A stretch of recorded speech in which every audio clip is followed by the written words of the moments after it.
Hey guys, welcome to Genesis Metro. Carrie and I are going to be teaching together today on our series called The Rocks Cry Out. And I wanted to give you a quick update on how things are going. How are things going? Well, we've had quite a 2 weeks at our house. As you heard, we did have a small outbreak in the GM band of COVID-19, but that did ensure that the Bourne family all got tested positive, except for Silas, who is still standing strong. So we've been battling COVID at our house. I was the last one to get it, so I'm still in it, but we're almost through it, we hope. We're almost through it. It's been a week. Yeah, a lot of people are asking, I think, out of concern and curiosity. For us, it's largely been a mild flu, where you do feel the aches, coughing, headaches. Yeah, just weak and achy. It's basically a mild case of the flu. You know, when you have a fever of any kind, you just feel terrible. So our fever has hovered around 100. Tim is through the fever part, but he's now got a terrible cough, which of course came on this morning, the very day that we were going to be ready for tomorrow and preach tonight. So, what we've learned is we are no exception to anyone else walking through this stressful season. We are no exception, and we're just holding on every day for sure. Yeah, Jordan has lost his smell, so he had that one, and taste. Yeah. So that's a strange one. And several others on staff obviously have it. And so, yeah, I would say it's been a stressful time. It has been. It's been stressful. So we've relied on a lot of people this week for sure. I mean, I don't even know how we would have all eaten. That's the sermon. You gotta wait. I have to wait on that, but it's been stressful. It was one thing when I was still healthy last week and I was able to sort of make sure Tim and Titus had everything they needed, and Jordan's at his apartment and I was taking food to him and making sure everyone was cared for. And then when mama goes down, that's a different animal in the house. Am I right? Can I get it from all the mamas? You know what I mean? That's a difficult thing when the mom goes down. It is. Everything comes to a screeching halt. It is difficult. I have to start doing all the cooking and the cleaning. Yeah. All the things. All the things. Just Mr. Mom. Yeah. But we are kind of glad to just have it out in the house at this point, because now we're not scared of it anymore. Now we know what COVID feels like. Yeah. But we are grateful that we haven't had serious cases. In fact, only one person that we know that's had it, had a touch of like coughing where it was getting down into his chest, and he was a little bit scared it might turn into pneumonia, but even he's been cleared now. So everyone's had mild cases. We're so thankful for that. We know this has turned very serious for some of your family members. We've heard of different ones that have passed, and that is so difficult. So we're really grateful that that hasn't been the case for all of us. And if your family is experiencing this and you haven't dropped us a line, please email us at info@genesismetro.org. We have a care package, and we're trying to support through prayer and community as much as we possibly can, which is going to get into the message in just a little while. I know that people have some questions on when are we going to start meeting again and questions like that. Honestly, right now, until the staff is cleared, we really can't do anything. And so that's going to be a consideration in a couple of weeks. So we all have to get through the symptoms and then quarantine and then or test negative. So that backs up the whole timeline. And just so you know, we've been following doctor's orders. We have some personal friends who are at GM who are doctors who are advising us, as well as the doctors that treated both of us and our staff. So about half the staff has gotten it, but is almost through it.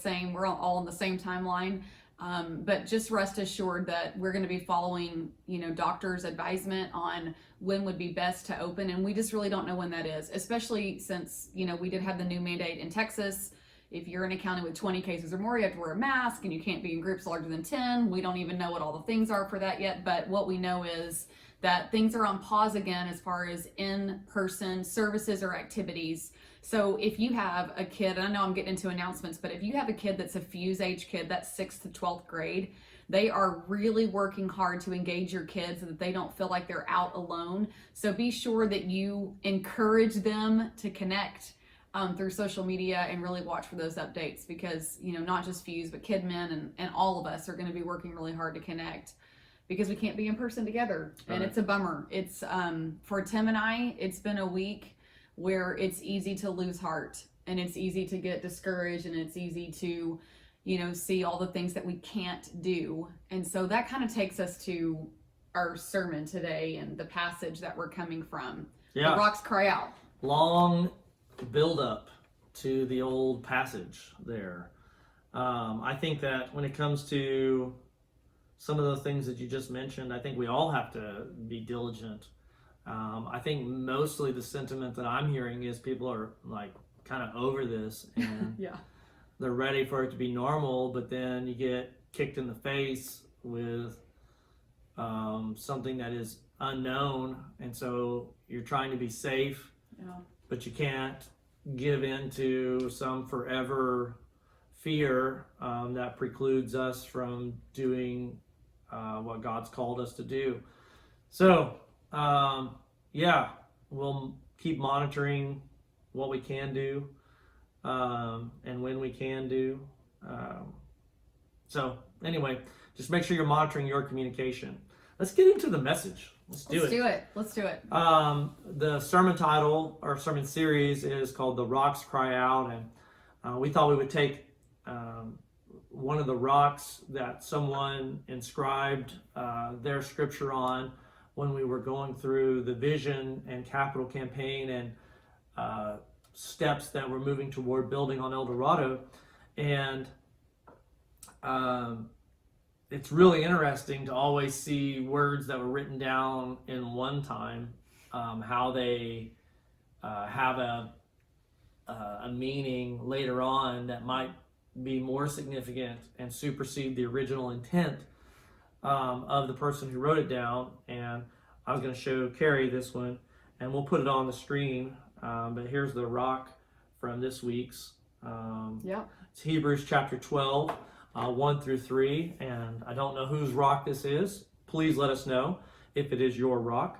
And we're going to read this, and we'll put a picture of the rock on the screen. But it says, "Therefore, since we are surrounded," Hebrews 12, I guess I should say, Hebrews 12, 1 through 3. "Therefore, since we are surrounded by such a great cloud of witnesses, let us throw off every weight that hinders and the sin that so easily entangles us, and let us run with perseverance the race marked out for us, fixing our eyes on Jesus, the pioneer and perfecter of our faith.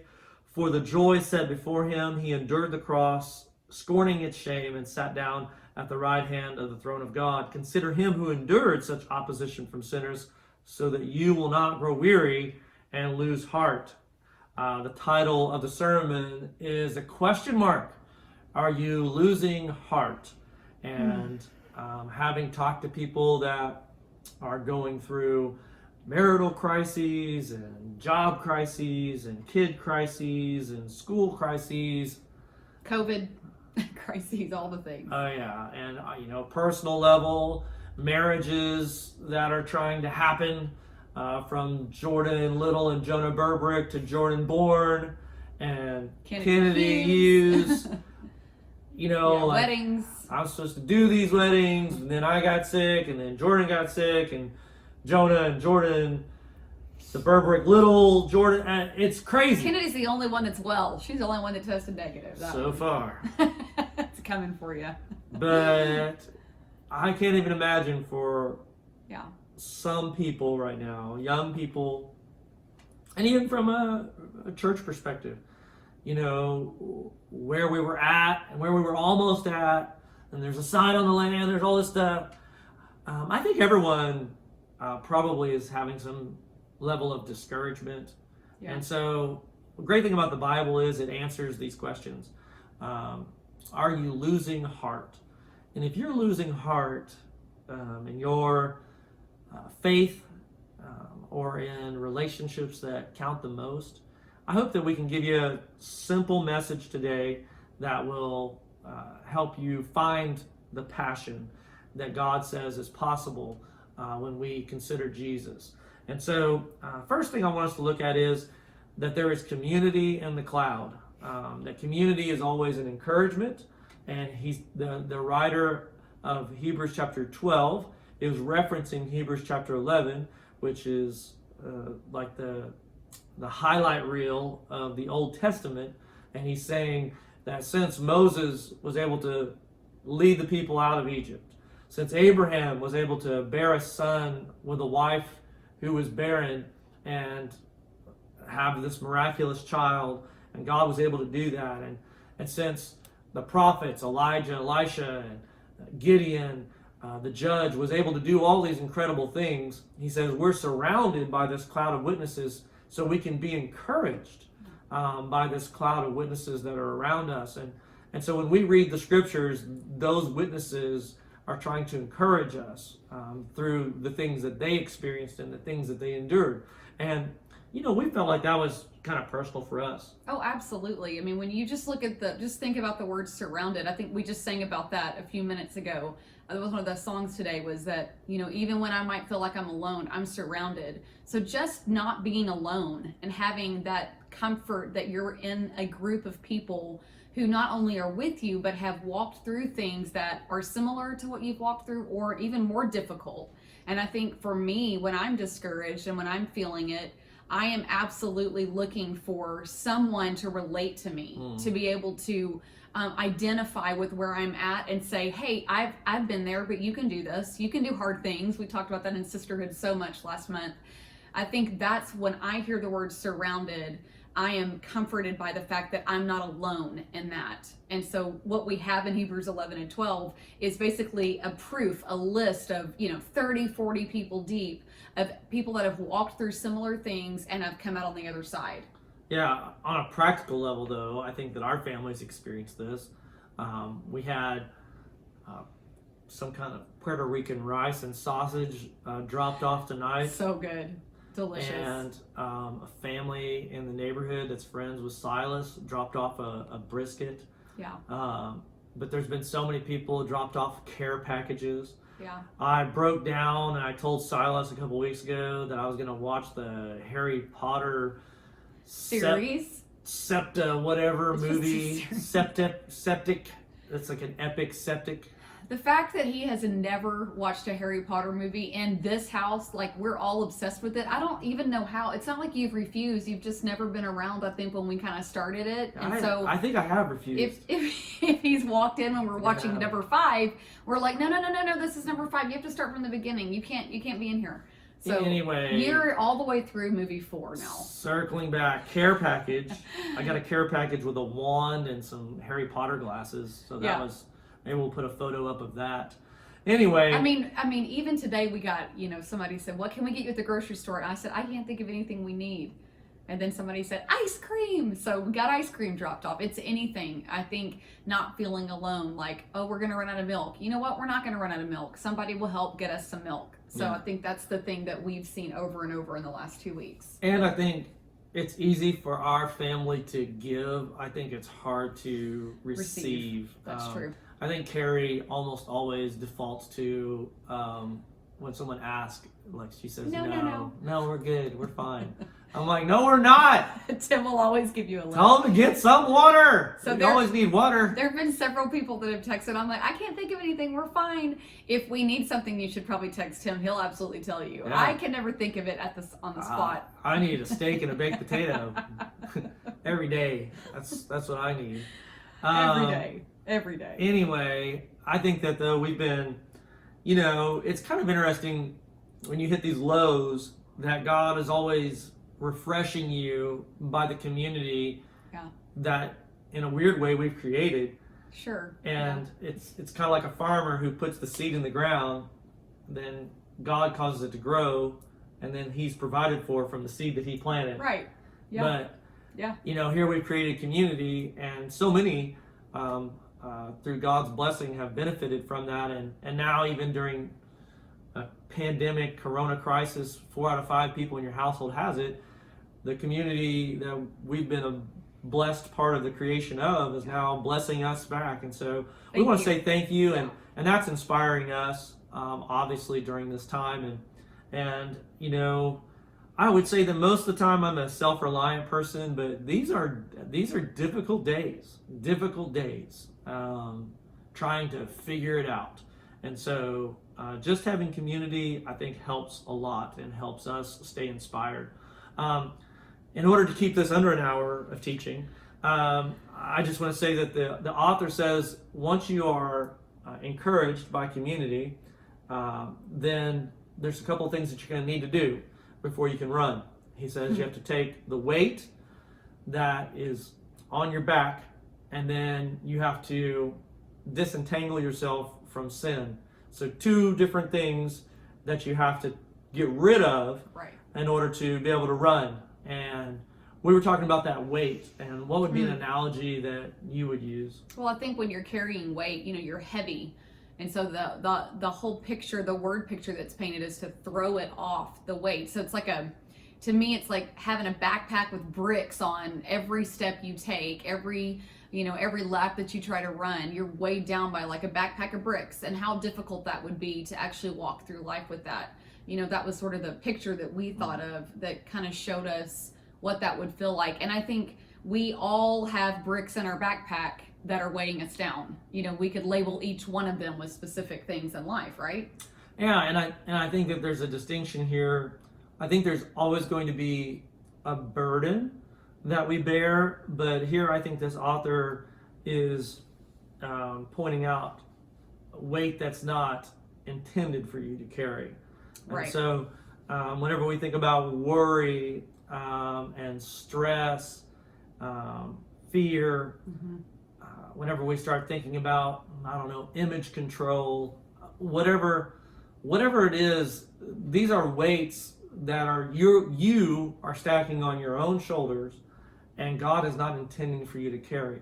There's a burden that he says that even though it's heavy, he makes it light because of his strength that is upholding us. And so it's not that we're ever going to have a burden-free life, but you're going to have to pick your burden. And his burden is bearable. This burden of the weight that the Apostle Paul is talking about in Hebrews, it's not bearable. You can't bear up underneath all that weight. You'll crush under it. Yeah, the weight that God brings us, he lightens the load, and it's like he's almost like saying, exchange your burden for mine, because mine you could carry, and I will carry yours because you are not capable of carrying yours. And it's another reference to that, of in order for us to be able to do what we need to do, even in the midst of a season where everything feels unsure and we don't really know what the answer is tomorrow, the first thing we have to do is throw off the backpack full of bricks to be able to put one foot in front of the other and keep going. Yeah, I think that for me, it's always a simplification. Whenever you start getting to the point of overwhelmed, you have to ask yourself a simple question: what are the things that I can control, and what are the things that I can't control? And God always wants my obedience to do the things that I can do, and then trust him with the rest. And during this whole season, I think there's a whole lot of trusting, because I can't control all these other factors, and so I have to take those weights off of my shoulders, off of our shoulders as the pastors of Genesis Metro, and say, that's not meant for me to carry right now. Then he says, throw off the sin that so easily entangles us. And I think this is really easy for everyone to relate to. I think the tricky part about sin is that I think most of the time, I would say like 99% of the time, sin does not start off in big things. Oh, absolutely. It's small. You don't decide to rob a bank. Sure. You're not like, sitting around bored and you're like, you know what? Yeah. I'm going to go rob a bank today. There's a series of events, bad choices, micro choices that lead to macro consequences. And I think that that's good. Whenever we move away from God's truth, whether it's a lie, whether it's greed, simple carrying that analogy out is that, you have to make money to provide for your family. That's a God principle. But you can start off with a pure motive and say, I want to provide for my family. But then instead of providing for your family, or even a higher level, let's say for our finances, is that we want to give back to God because he's blessed us. And so you start off with a motive that could be pure. Provide for your family, give to God. But then somewhere it turns, and it's not the thing. The money is not moral or immoral. It's our motivation behind why we want the money. And if it becomes about the money and you can become consumed with this thing, now all of a sudden something that started off with a good intention, we've become entangled in greed, or we become entangled in lies, or we become entangled in addiction, whatever it is. And it starts off, I think, with those small decisions. For all the young people, you're dating, those small decisions really do matter. They do. Whenever you let things slide that like your God consciousness is saying they're bad, this is not good, and your flesh is saying overlook it, don't do it. Don't do it. But you just ignore that voice. Yeah. That's the hard. That's when it starts growing a little bit. It gets bigger, and that's even whether it's someone you're dating or someone that you're wanting to hang out with or be friends with. That person. You have to be careful that you're not stepping off into something that's going to take you down a sinful road, or it's going to introduce entanglement into your life. Another thing that I think about is like those moments when we're alone and nobody's looking, and we're alone with technology, or you're alone with, I'm just going to take this or that, whatever it is. There's so many things that can entangle us. And I think that word creates this picture that's so clear of like having ropes tied around your feet and getting tripped up in those things. So it's like something, a sin that trips you up. Are you comfortable? I need a cushion. I don't have enough cushion. Listen, we are not doing 2 or 3 takes. This is raw. Okay, this is raw. But anyway, the word entangle is this picture of something that's just got you kind of wrapped up, and you're trying to untwist yourself from it, or untwist the thing from you. Which is which. And that word entangled, we could preach an entire sermon on, just on that. But there's 2 things we have to get rid of. It's weight, and it's things that entangle us. Anything, what you said, you skipped over it quickly, but I want to just say it again, that, these things that are entangle us is anything that's outside of God's truth. You said that earlier. Anything outside of God's truth would be considered something that could entangle us and lead us to a dark place.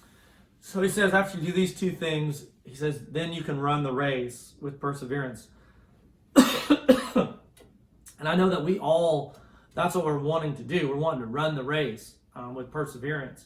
And he's saying that unless you allow yourself to be encouraged by the community, by the cloud, right, as he referenced it, and unless you do these 2 things, that you get rid of the weight and you untangle yourself. Disentangle. Well, I like to untangle. Okay, untangle. Yourself, then you can't run correctly. And so many times I think people are wanting to run, but they don't go through those 3 steps. So good. Get around Christian community, get off the weight, untangle or disentangle yourself from sin. Now you can run. Now you can make some progress. So many times I think people get started, but they are running a sprint when Christianity is a marathon. Marriage is a marathon. Absolutely. Parenting, marathon. Go the distance. Church. Sure. Being faithful in church. It's a marathon. It's a marathon. It's a marathon, not a sprint. Not going to be easy. No. So he then gives some proactive steps. So he says, get rid of these things. And then he said, now focus on this. So if you're losing heart, here's the antidote. He said, focus on Jesus. He says, fixing your eyes on Jesus, the pioneer and perfecter of our faith. Whenever we think about those attributes, the pioneer and perfecter. Pioneer is someone who is going ahead, is trailblazing. They are preparing a way so that someone else can follow in their footsteps. They give you the map because they were the pioneer. And then the perfecter is someone who's taking something that's raw and they are making it its optimal self, its optimal functionality.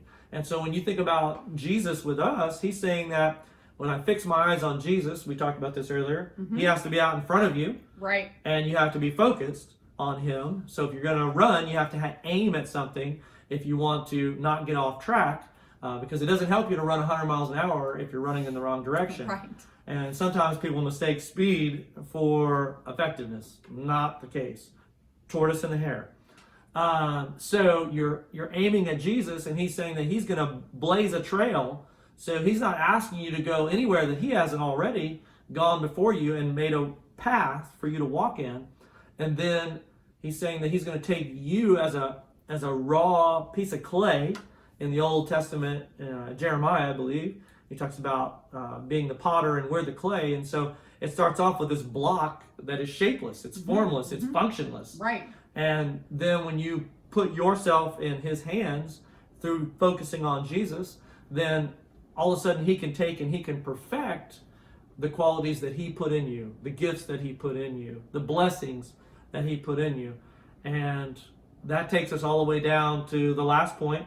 It says that consider Jesus who endured the cross, and then consider him who endured such opposition from sinners so that you will not grow weary and lose heart.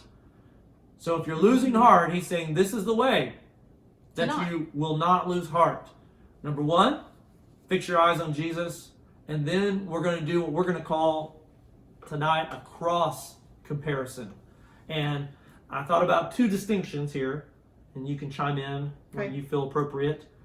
But I thought about a cause comparison, a consumer comparison, versus a cross comparison. And I think that there's subtlety here, so we have to be careful. Because I think that many people in today's culture, last week, I had the tripod on the table, and people were saying every time I hit it, it was like I was shaking the earth. And so I kind of personally felt powerful that I could cause an earthquake. But this week is not the case. And so whenever we're thinking about a cause, I think a lot of people in our culture today, they get passionate. Yeah. We all like a cause. And there's so many causes right now. There's a new one every day. There's a new one every day. And some of them are valid and you need to get behind them. And some of them are, you never know. And there's a lot of good causes, though. Absolutely. But if you think of Christianity as a cause, I think you'll fizzle out. Because that passion is only there, and it's really like a person who's doing a cause comparison. I think the way that I would distinguish them is that they're saying, what can I do? How can I participate? But what's the caveat there? I don't think that they're saying, I'm willing to sacrifice. I think they're saying, I want to participate, and it's usually when it's convenient. When it fits into my flow of schedule. Does it fit? I mean, we got this, we got this. I wanted to help, but I got this. See, they want to tweet about it. You want to comment about it. You want to like it. You want to post about it, but you don't really want to do anything about it. Oh, gosh. That's a cause. That's a cause comparison. Yeah. What can I do without having to sacrifice? Well, I think we're seeing a lot of that. Yeah, we're seeing a lot of that. Let's sacrifice something and get behind it. Yeah. And so then there's a consumer comparison. The consumer comparison is not asking what can I do, it's asking what do I get? How does it benefit me? What do I get? Yeah. What do I get out of it? Right. What's in it for me? Yeah. Why should I want to do that? Right. Why would I sacrifice anything? Yeah. What are we going to get from that? I mean, I'm busy. I mean, do you know how busy I am? Busy. I think the consumer model has an intrinsically critical eye. That's true. And imagine if like you're consumer shopping and you're married, but you're consumer shopping other people's spouses. What do you mean? Well, like what if you're saying like, oh, I wish I had a wife like that. Oh, yes. I wish I had a husband like that. I wish my husband did that. I wish I had kids like that. That's tough. What if you're consumer shopping your house? Oh, yeah. I mean, I wish I had this in my house. Wish I had that. She has. Cars. I wish I had a pool. I wish I had. Wish I had the SUV. Wish I had cooling seats. All the things. I mean, it lacks contentment. Well, and because consumerism is marketed to make you comfortable. Mm. That's what consumerism is. So when you're throwing out something like, oh, here we're doing a consumer comparison, then what we're doing is just looking for what makes us comfortable and what's convenient and what's easy. Or what if it's even like, if you ever watch a commercial and it's not something you need at all, but all of a sudden now you think you want need it? Yeah, absolutely. Well, that's And that's you're- not only that, but like Instagram ads and Facebook ads, you're like, oh yeah, And they're whenever listening. I need that. They're listening. We'll have a conversation about something, and I open my phone, and there it is in my ads. You're like, what? How do they know? Alexa. She's listening. She's listening She's right listening now. right now. She gets mad. We're probably going to have We're going to have consumer reports in We're our gonna have email later. an ad for COVID responses. I don't know. Oh, man. Yeah. But whenever, imagine laying this on top of your faith. What if you had a consumer mindset? Right. I think that people, and when it comes to church, I think that this is going to become a thing. It's always been a thing, but Sure. I feel like drawing attention to it right now is important. I think that sometimes people are like, well, this church has this church has this church has this church has this. And it's like, well, what am I trying to get out of this for my family? And I just think that's fundamentally the wrong way to go about it. I think agree. Yeah. I think that whenever we're thinking about church, it's always about God's calling me somewhere to give something. Like, I'm adding to it. Instead of walking in and saying, what can this church do for me? Right. What do they offer my family? What amenities do they have listed here so that we can get the most out of this experience? Exactly what you're saying. The opposite should be true, where we walk in and go, how can I contribute to what God's doing here? And is God calling me here? Would you want to be in a church that you couldn't contribute to? Oh, no, obviously, no way. Yeah. And I think when we have conversations with people where, maybe they're visiting other places or they're not sure, I always just look somebody in the eye and say, listen, you need to be where God wants you to be. We don't want you to be at Genesis Metro if God hasn't called you here. But once he calls you to Genesis Metro, we believe God puts roots down. I mean, that's something else we could get into, but I believe God will work and he will build when we have a strong root system. So we can't be swayed by all this consumerism or all this comparison, because that definitely takes us off of the cross comparison mindset. And we get into this whole situation where we're all about making myself comfortable. Maybe God wants us to be uncomfortable in community sometimes in order to get us where we need to be, because he's perfecting us. The scripture kind of all comes back around. There's a great verse in Peter that says, here's all these qualities and all these fruits of the Spirit that are listed. And the last caveat of that verse says, if you possess these qualities in increasing measure, that will make you mature and complete, so you're not losing anything, and that it makes you effective for the kingdom of God. But we can't get there if we don't put some roots down and start to build something. And I think during this time, I think that Genesis Metronians, I think we're gonna have to fight. Yeah. I don't think this is a winning proposition without intentional fortitude. And where do you get that? If you're losing heart, because I know that and this breaks my heart. This is where it's really personal for me. It's I had probably, I don't know how many, several, 3, 5, 7 people that were like, man, we were just waiting until the kids area opened up. That was last Sunday that we were getting ready to make our comeback. Well, today is the day that we're going to open. No, kids. but this was another family Okay. that was, trust me, I know what I'm talking about. So, it's dang it. Yeah. We can't accommodate that. Right. But I'm saying that's what sucks about this. Yeah. Is that you're wanting to provide those opportunities. For people. And when we make this distinction between a cause comparison and a consumer comparison, you get to the cross comparison. And he said, when you consider what Jesus endured, he said, you won't lose heart. Now, Yeah.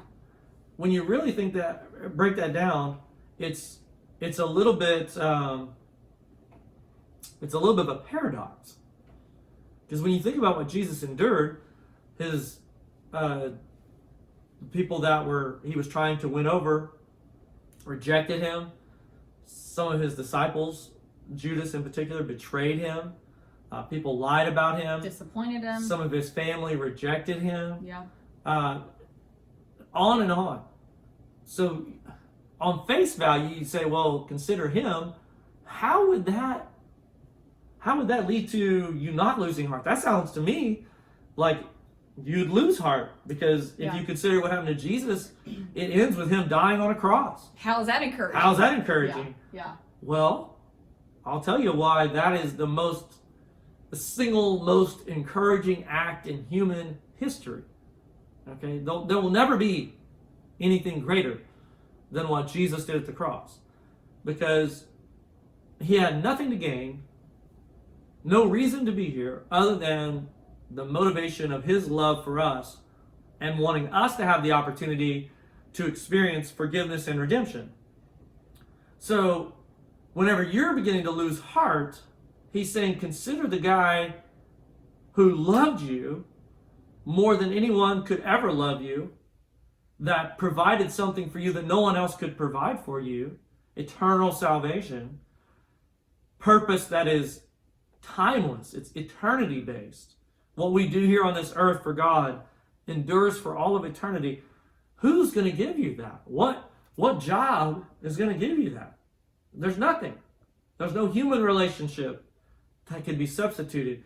So he's saying that when you consider what the cross means, it won't be based upon temporary passion, because there's a lot of things that we do as Christians that we're not going to feel passionate about doing it that day. Like today, we didn't wake up today with a fever or a cough or whatever, all the things that are happening in our bodies, and say, number one thing we want to do today is preach a sermon. No, I had to pull myself together. But we're going to do it. Yeah. Because Jesus would do it for us. Right. And if it's humanly possible, I'm going to preach the message and share the word and share our life, because that's what Jesus did for us. And whenever I'm doing a cross comparison, my passion isn't temporary. And when I'm not feeling it, I still have a duty and this driving force inside of me that says serving is not always glamorous. It's not always glorious. Right. It's not always filled with passion. Sometimes serving is out of obligation to my Savior. And that's a good thing. It's like every day in marriage. You don't wake up, I don't know if Carrie wakes up every day and says, today I am the most in love with Tim that I've ever been. I don't think that happens every day. Every day. I don't think it happens every day. Singing in the woods. Yeah, I don't think that happens every day. But it doesn't mean that we're not married. Right. And it doesn't mean that we don't love each other. And we're not committed. Yeah, right. Exactly. You got to work through the days that are difficult, because you know that there's an undergirding there of a commitment. Yeah. Well, and when I think of the cross comparison, and just bringing this back around, is Jesus is the enduring prize. So if we think back to, what it said at the beginning of that verse, is to fix your eyes on Jesus. So keep your focus there. Focus on, he's out in front of you. He's our goal. And it's because every time you might feel discouraged, he also felt discouraged, and he got up and he kept going and doing the next thing that he was purposed to do. Every time that someone rejected him or didn't believe in him or betrayed him or lied about him or disappointed him or fell asleep on him, whatever it was, he was able to get up and do the next thing that he was purposed to do, all the way to the cross. He did that all the way to the cross. And then once he endured all the things he endured around the cross and that whole situation, he beat death, he came back, and that's why we serve him. So when we think about a cross comparison, every time we might feel that sway in our spirit, all we have to do is take our eyes back where they're supposed to be fixed. And that brings us back around to what we're purposed to do, so that we don't lose heart. There's a great verse in Galatians 6:9 that says, hey, look, if you will hold to it, the harvest is coming. Don't lose heart and give up. Don't quit.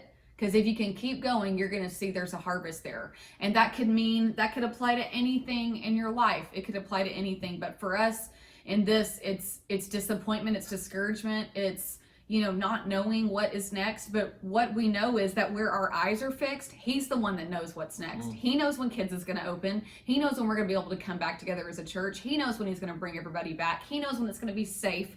He has all the answers. So for us, we just have to keep our focus there. And that's what we are trying to do every day as a couple, as pastors, as leaders, and as counselors. We struggle and we do the same thing to keep our eyes fixed where they need to be. Yeah. That cross comparison. Yeah, and I hope that encourages you guys today. If you were losing heart, I hope that this will give you a point of reference that'll bring you back, because a cause won't save you, and consumerism is not going to save you, but the cross will. Every time. Every time. That's good. Why don't you hit the table one more time? But at this point, we're going to wrap it up, and we're going to throw it to Pastor Jesse, ultimately for the wrap up. And if you're a guest, we're going to have some information for you and for all of our members, ways that you can give. We do appreciate your support, because things still have to get paid and things still have to move forward, and how it's going to all work out and how it's going to happen, I have no idea. But do I believe that we're still moving?